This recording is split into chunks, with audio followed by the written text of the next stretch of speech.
दहेज के दंश को हमारे समाज में खत्म करने के लिए न जाने कितने तौर तरीके अपनाए जाते हैं।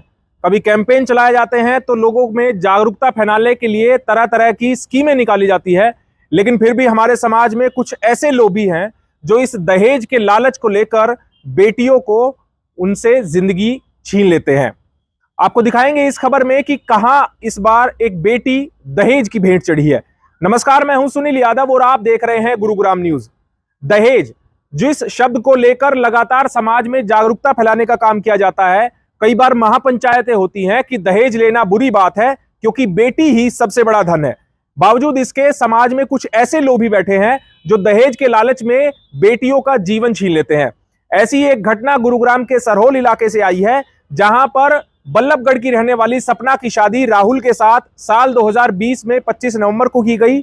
उसके बाद से ही सपना को उसके ससुराल वाले परेशान करने लगे, दहेज मांगने लगे।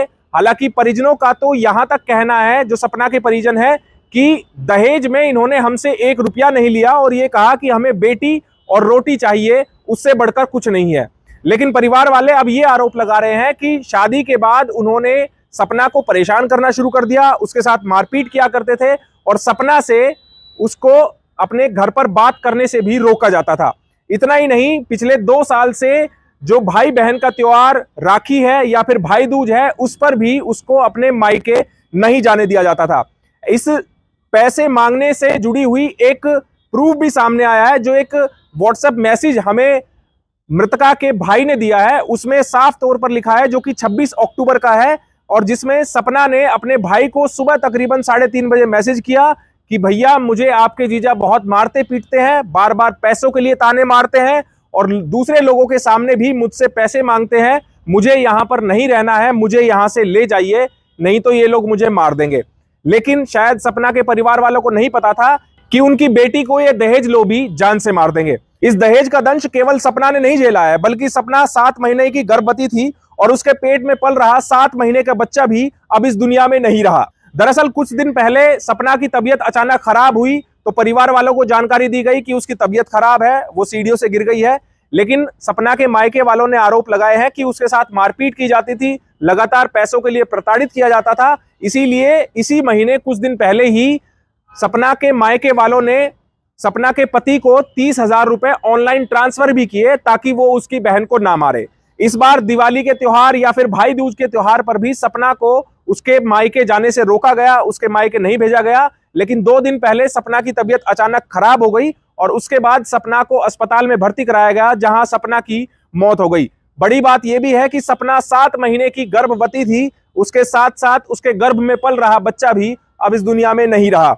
हमारी संवाददाता आशी राजपूत ने सपना के मायके वालों से बातचीत की है। क्या उनका दुख दर्द है और क्या वो आरोप लगा रहे हैं, वो भी आपको सुनवाते हैं। साइबर सिटी गुरुग्राम में आज फिर दहेज लोभियों के हत्या चढ़ी एक महिला, जिसका बताया जा रहा है कि जो कि 7 महीने की प्रेग्नेंट भी थी। हमारे साथ उसके परिवार के लोग भी हैं जो इस वक्त डेड हाउस आए हुए हैं। बताया जा रहा है कि उसके साथ उसके जो ससुराल का जो पक्ष था वो मारपीट करता था और उसको दहेज को लेकर प्रताड़ित भी करता था। इसी को लेकर आज हम उनके परिवार से मिलेंगे और जानेंगे कि आखिर क्या वजह रही कि उस लड़की को ऐसा कदम उठाना पड़ा। भैया, अपना नाम बताइए। मैम, मेरा नाम है नीरज, मैं लड़की का भाई हूँ।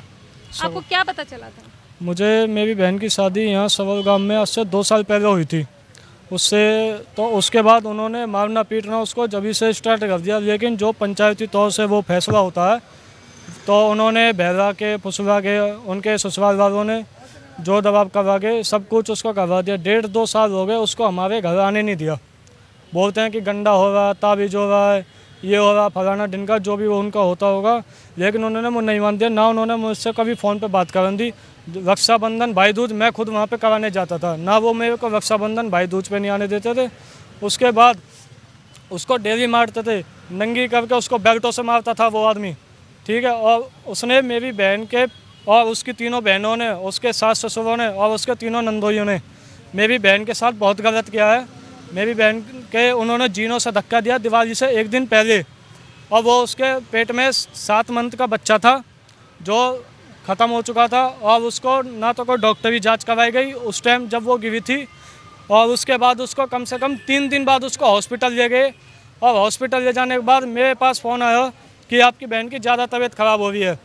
मैंने बोला कि भाई आप अच्छे से अच्छा ट्रीटमेंट करवाओ, जो पैसा लगेगा मैं दूंगा। मैंने उसके खाते में 30,000 रुपये ट्रांसफ़र किए थे अभी 3 दिन पहले, और उससे मेरे फादर को बुला के 5 लाख रुपये इफ़को चौक पे मांगे थे। मेरे फादर ने बोला कि नीरज अभी फ़िलहाल तू 30,000 रुपये इसको ट्रांसफ़र कर दे और बाकी हम इंतज़ाम करते, जो इसकी डिमांड हम करते हैं। जब हमने शादी करी थी ना तो इनकी बात डिमांड थी कि हमें बेटी और रोटी चाहिए, इन्होंने और कुछ नहीं मांगा। अब उसके बाद इनकी डिमांड बढ़ती गई। सास बोल रही थी कि हमारे तो 5 बर्तन होते हैं सोने के, कि हमारे जब लड़की आती है, मतलब जब बहू आती है तो 5 बर्तन सोने के लेके आती है, ठीक है। और क्या नाम है, उसकी सास ये बोली, हम उसको लेने आते थे तो यहाँ बोली कि जाएगी तो तलाक करके जाएगी, वैसे नहीं जाएगी। अभी तक कितना दहेज दे चुके हैं आप इन लोगों को? हम उनको मैडम 30,000 रुपये एक बार ट्रांसफ़र कर चुके हैं। उससे पहले भी हमने 6 मंथ से पहले भी कुछ पैसे ट्रांसफ़र किए थे। और अब उसकी डिमांड, अब मेरी बहन ने भी, तो मैं क्यों पैसे ट्रांसफ़र करूँगा, मेरी बहन तो चलेगी। मेरी एक छोटी सी बहन थी, उन्होंने इनको मार दिया। वो लास्ट जाते जाते मुझसे ये कहे कि भैया मुझे इंसाफ जरूरत, भैया ये ख़त्म कर देंगे मुझे। और उसकी चैट भी है मेरे पास। उसने बोला कि भैया इसको मुझे यहाँ से ले जाए, मार देंगे मुझे। और अगले दिन मुझसे बोला कि संडे को लेने आना। संडे को मुझे पता पड़े मेरी बहन ही ख़त्म हो गई। जब मैं हॉस्पिटल पहुँचा वो बहन मेरी मरी हुई थी।